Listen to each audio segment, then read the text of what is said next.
Moses, my servant, is dead. It's very comforting for a former senior pastor to talk about. Moses, my servant, is dead, which is the first couple of words that God said to Joshua in Joshua chapter 1. Over these next... it's okay, George. It's all right. Just a little bit on my boot there. No, that's all right. I'm the former senior pastor, not the current senior pastor, so you can't clean my shoes anymore.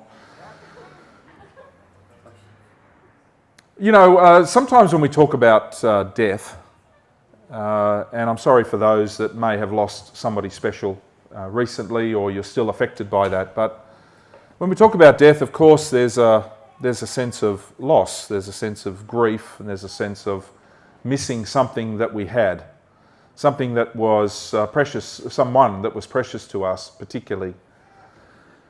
But in another way, death is a new beginning. Death is a new opportunity.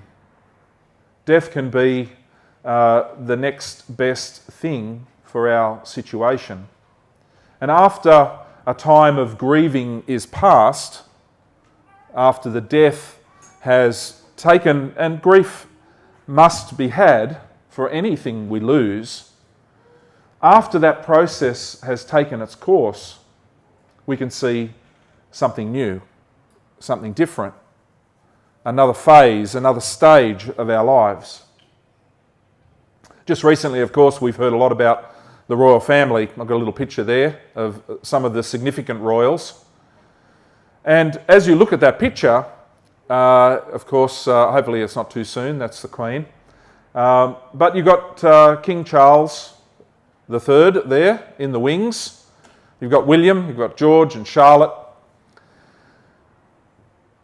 King Charles started official work in 1969, 53 years ago. He waited in the wings for 53 years. Now, of course, his mother has passed, and there is a time of mourning. We've all experienced that, and they will continue to mourn. And in fact, there'll probably be some time, it could be up to a year, before the coronation of King Charles III.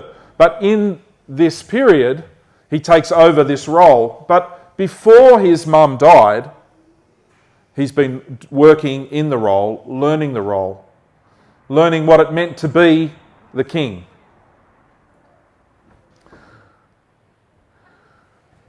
When God spoke to Moses, right at the very beginning in Exodus, and most of you would have read the story at some point. If you haven't, it's worth the read. Moses was a reluctant leader. He was a man who didn't really want to do what God wanted him to do, and there was lots of reasons why he didn't. But some of those reasons were just his personality.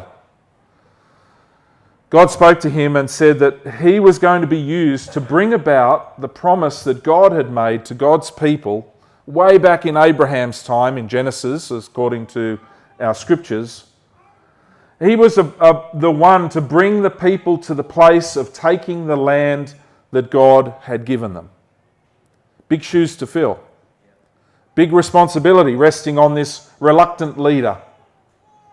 But God, throughout Moses' life, which was in all 120 years, started working in him to bring about something in him that was what God needed him to be. In fact, when I think of Moses, I think of an excellent leader, and I think that's what he's mostly known for. But undergirding that is this sense of reluctance to lead and humility of spirit. Of course, we know that part of that 120 years was 40 years of Moses leading God's people from Egypt. And there's a picture there about this journey. So Egypt there is on your left. And their journey, that little purple line shows the way that they went, looping around. It took them 40 years to get from something that should have taken, I think, about 11 days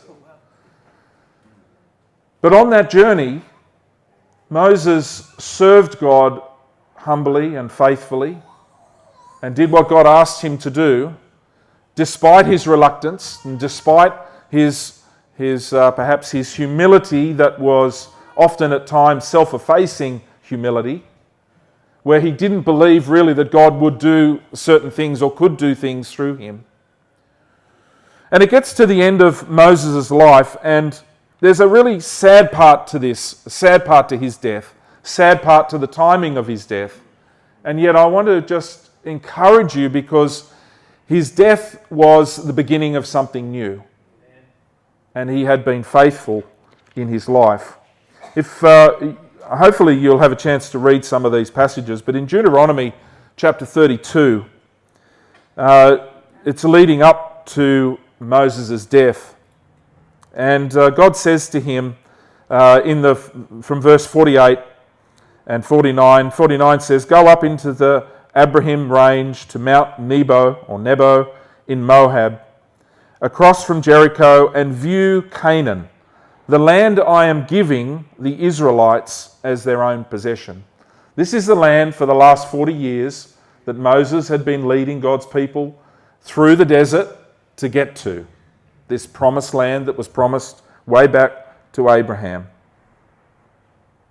God is telling Moses that you're not going to be in the land, you can only see the land. It says in verse 50, "There on the mountain that you have climbed, you will die and be gathered to your people, just as your brother Aaron died on Mount Hor and was gathered to his people." And verse 51 says, "This is because both of you, Aaron and Moses, broke faith with me in the presence of the Israelites at the waters of Meribah Kadesh, in the desert of Zin, and because you did not uphold my holiness amongst the Israelites. Therefore you will see the land only from a distance. You will not enter the land I am giving to the people of Israel." If you go a little bit further, just a couple of chapters in Deuteronomy, God doesn't just leave it there, and I'm happy about that, because of course this is Old Testament times.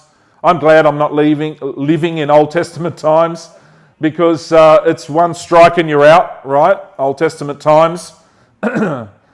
New Testament times, under God's grace, there's a little bit more liberty to be imperfect and not get it right all of the time. Moses, you could say, didn't get to see the land because of a moment of anger, a moment of disbelief, a moment of not being able to get what he wanted at the right time. And I don't know if you've ever had a moment like that, maybe not, but you will. But God says this to Moses, which is again about his death. He said, "The Lord said to him, 'This is the land I promised on oath to Abraham, Isaac and Jacob when I said, I will give it to your descendants.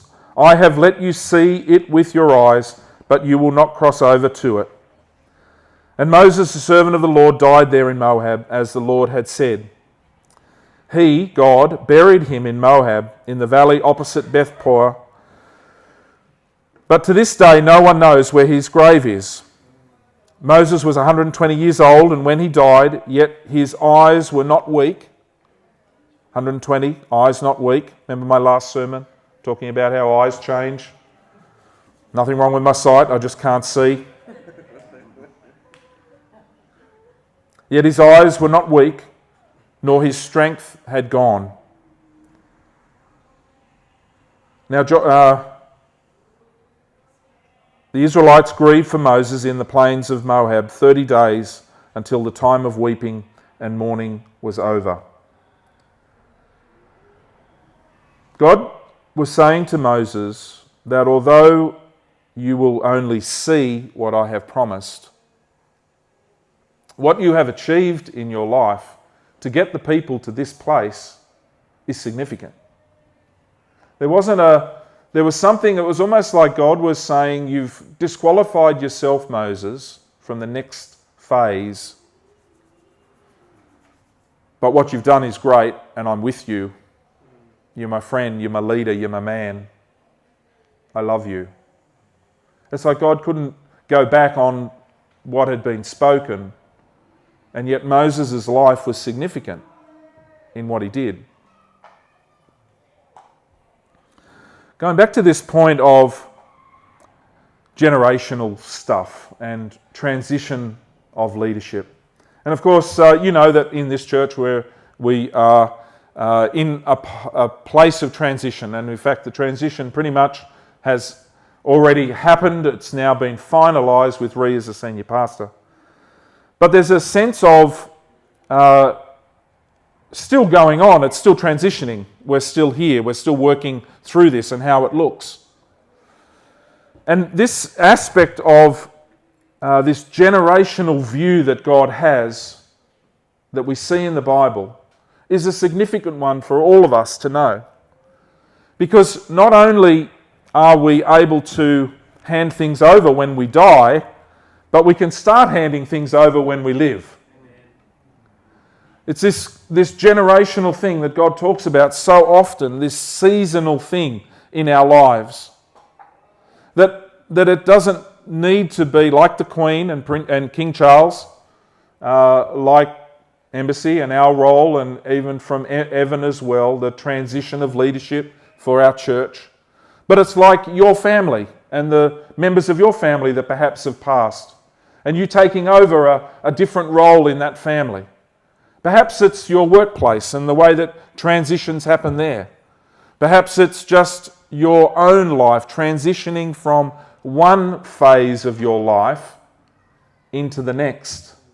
Transitioning while you're alive and still active is a great way to change leadership. So this metaphor of death that has been spoken of in the scriptures, and certainly with regard to Moses and now Joshua's life, is Moses, my servant, is dead, but Joshua, now is the time to stand up and to take the promised land. We can see this generational thing in the way that God, even just with regard to faith, right? Generational faith through Abraham and right through the children of Israel. Generational leadership, like in the case of Moses. Generational sharing of beliefs, like in the children of Israel, where God encouraged them to share their experiences so that their children and their children and their children, sounds like a Kari Job song, their children will know the faithfulness of God.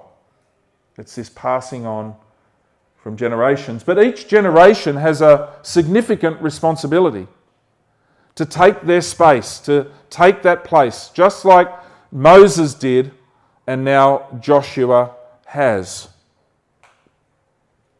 I remember a message from Paul Scanlon, who's a great thinker and speaker. And he talked once about the generational stages of Christianity. And he talked about three mostly. One was obviously those that become Christians, first generation Christians, and the responsibility that they have to leave the past behind and to make a fresh start. They've got this heavy responsibility. It might be a generational change in their family. Maybe nobody has been a Christian before, and yet their responsibility is to shine the light of God in that space. It's not easy. Sometimes it means forsaking family and being put on the outer in order to follow God. Some of you have been through that circumstance. But then there's the next phase, the next generation, the second generation Christian, of which I am one, where I met the church before I met Jesus. It's a challenge. It's a challenge because sometimes we get mixed up and messed up by the church, because the church is made of imperfect people just trying to have a go. We meet the church and we think we're Christian because we go to church, not because we've met Jesus. And so our faith, our gospel, which becomes a wrong gospel, is centered around our church experience, not our personal relationship with the Saviour and the King. We have a responsibility as second generations to not just pass over our church involvement, but to pass over our real Christian faith experience, to the third generation. And the third generation have got all sorts of responsibilities because they can be so so involved in church and so involved in just thinking that this is all there is, that they don't even realise that there's a world that's in need out there. They don't think about Christians' responsibility to be the light and salt in the world, because we're just all in this little group. I'm happy, I'm saved, I'm going to heaven, I'm great. And they forget, even the first generation Christian, the sacrifice that it took to follow Jesus. So this generational thing that is throughout the Bible, this way that God sees us, is significant for this message and this passage about Moses and Joshua, because it's this transition of what God was doing in Moses' life through his leadership, through his humility, through his reluctance to lead. God was preparing Joshua. God was working in Moses, but he was preparing Joshua. When Joshua was starting to lead, God was preparing Joshua, working in Joshua, but he was preparing the next generation as well. And the question is, what is God doing in us right now? What is God doing in me, in this space, in this current space? What has he been working on through others to get me to this place? But what is he wanting to do in and through me to prepare for the next? The series that we're doing over these next few weeks, and it is based on the book of Joshua, has been entitled God Did. God did. And I could say, who did? And you'd say, God did. Yeah, that's good. Who did? God did. Yeah, okay, that's good. We've got it. Now, I won't do the whole, now you know what I mean. God did. And I think this is the important thing for us when we're thinking about generations, when we're thinking about Moses, when we're thinking about Joshua, when we're thinking about our lives, is that ultimately God did. God's the common denominator. God is the presence. God is, by his Spirit, working in and through us. And in some ways, we see these characters in the Bible, we think how incredible they are, and mostly incredible, yes, they are, with their weaknesses and their failings. But the difference for those people is that they wanted to join with what God was doing. They were willing to allow God to do what he wanted to do in and through their lives. It doesn't just happen. There's an exchange of wills. There's an opportunity for us to say, well, God is doing this, whether it's creating the world, whether it's working in our hearts and our minds and our spirits, whether it's working in our church, in this community, whether God's working by his Spirit in the world, he chooses to use us. And the thing that we realise is that whether Moses said yes or not, God still would have brought about his purposes in the world. Whether Joshua would have said yes or no, God still would have performed his purposes in the world. That there is where I'd like to introduce humility. Whether you're a courageous person like Joshua, whether you're a reluctant person, even though a great leader like Moses, it doesn't really matter about our characteristics and what our bent is. It does matter about our characteristics and what our bent is. It matters about the spirit that we have. And the spirit of humility is what both of these leaders and many of the leaders that followed God had. Humility is a choice, really.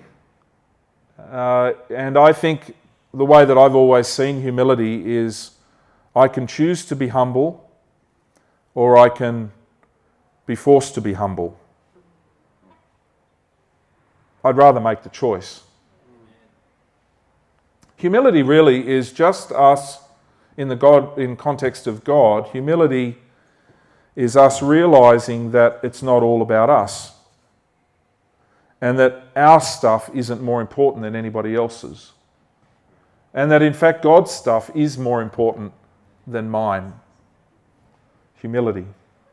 Humility is the ability to realize that God, what you're wanting to do in and through me, you will do. I want to surrender to that. I want to obey that. I want to be willing to move into what you have for me.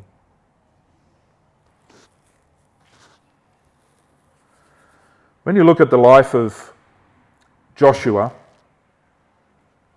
as courageous as he was, and a real go-getter, someone who God obviously saw his characteristics and chose to use him for this taking the land, this militant time in the time of the children of Israel, which was different to the time before that. They had been oppressed. Now they were moving forward with great strength. So he was the guy for that moment. I don't think even if Moses didn't get angry and make the mistake, I don't know that Moses would have been the right guy for this next phase. But Joshua was. And God knows, right? He knows. And that's part of this being willing to serve and being humble, is to know that God knows, is to allow him to be God. And for us just to allow him to speak into us what he needs to tell us to do what he wants us to do. But above and beyond his courage, Joshua showed great humility.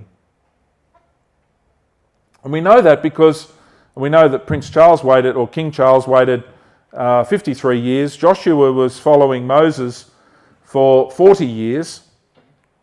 And he was in a place often where Moses was leading, but Joshua was following. Even though he was this courageous, amazing guy, he didn't force Moses' hand. He didn't overtake Moses. He didn't push Moses aside. His humility, his servanthood allowed God to do his thing in Moses so that Joshua was ready for the time that was right for him.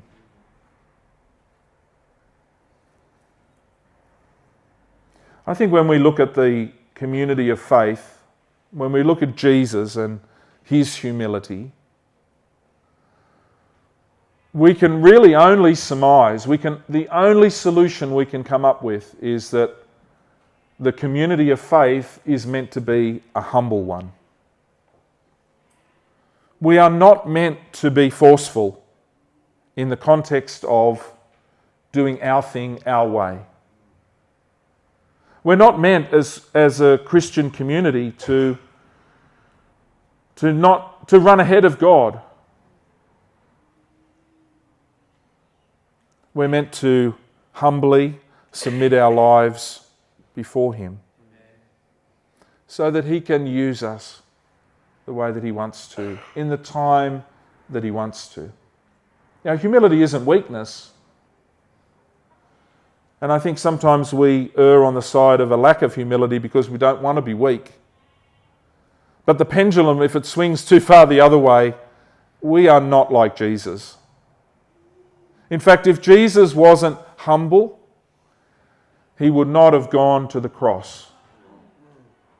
Because he had all the power he needed not to go to the cross.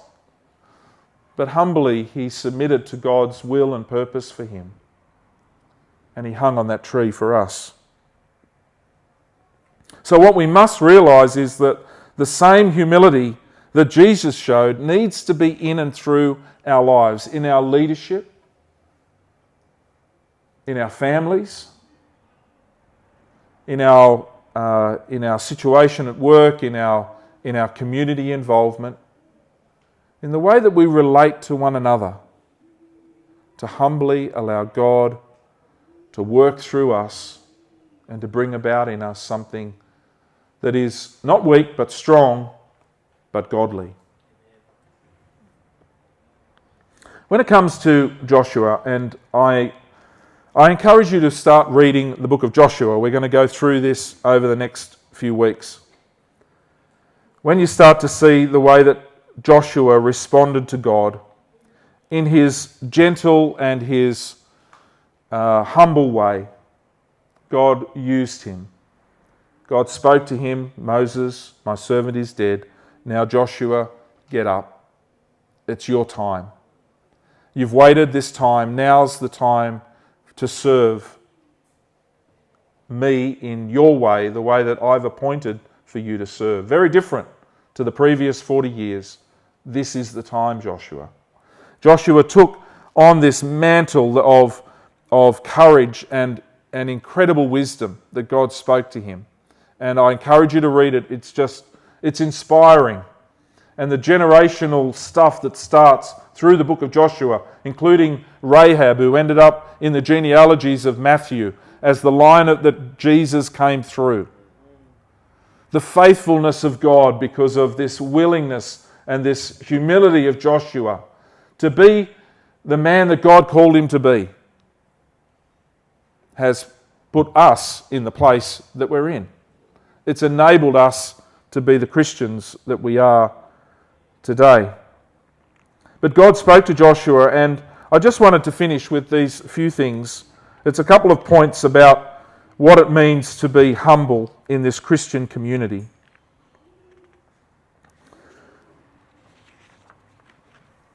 The first thing is that it's important to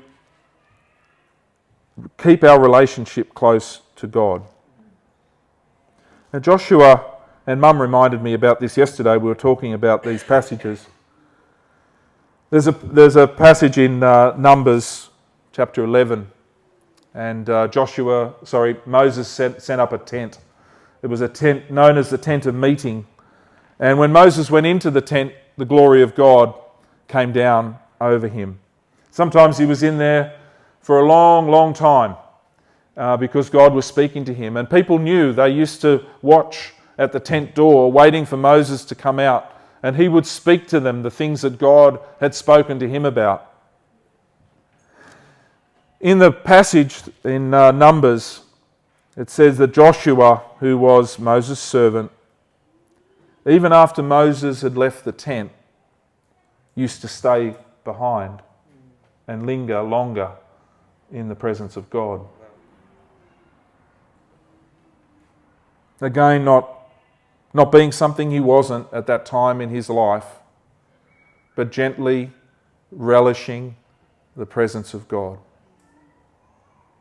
I think ultimately, if we want to continue in a way that is humble and servanthood in our lives, we need to spend time with God.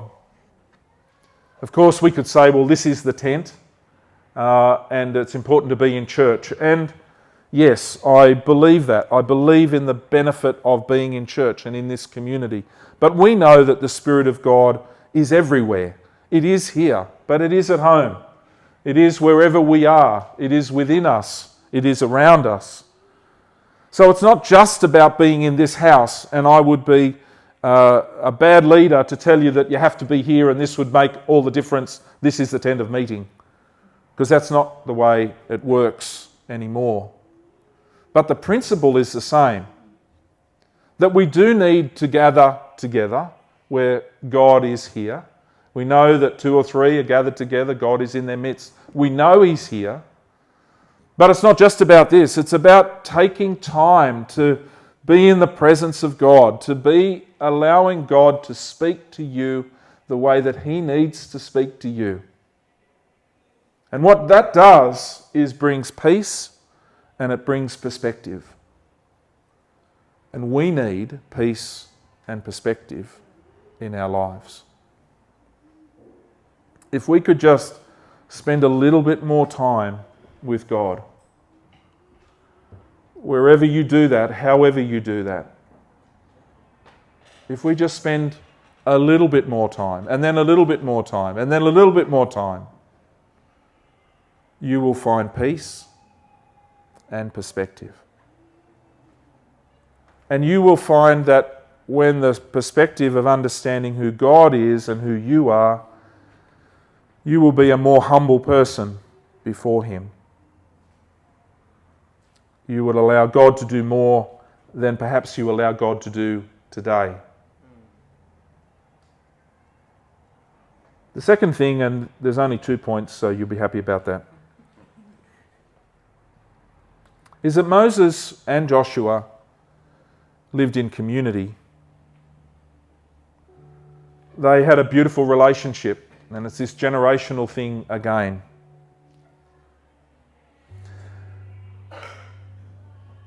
I think as we want to follow God and serve God, there needs to be this exchange between each other. That picture up there is supposed to be Moses laying hands on Joshua, releasing him into his work, into this next phase of his life. And in that process, which is in Numbers 24,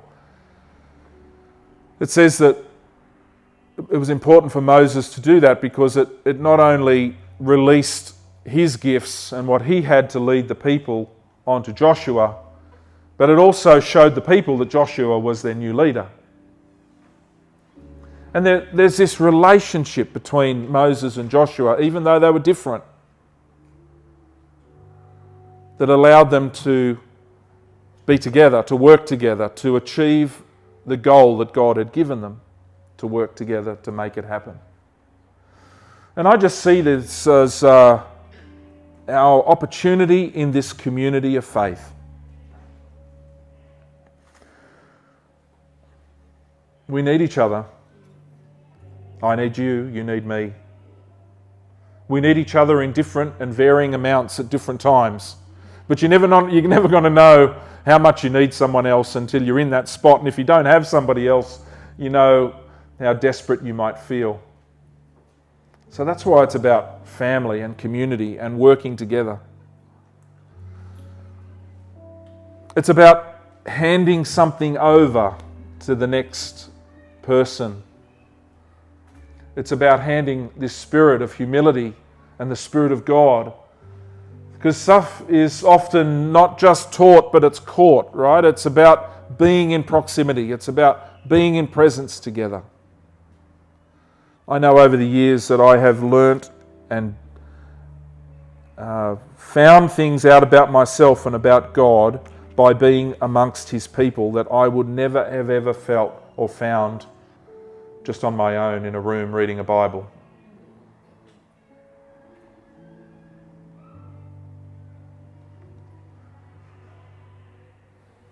There's something that's transformed or transferred.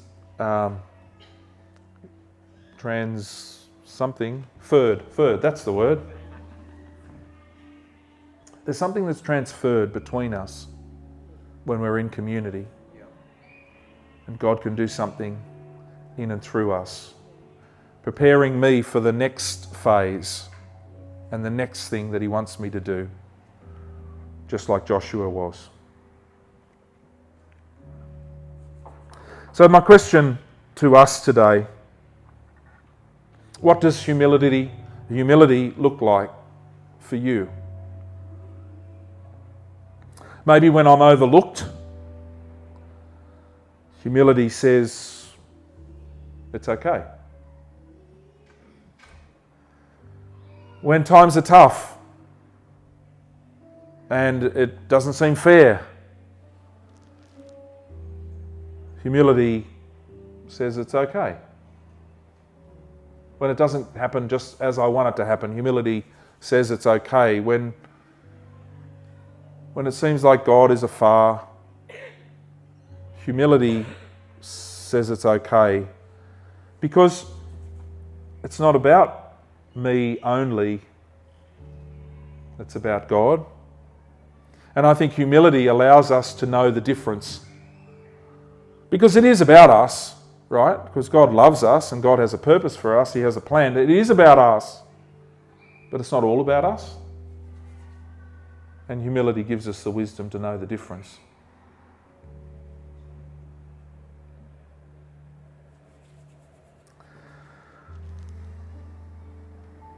What does humility look like for you? And in what way do you need to make some changes to have this characteristic in your life?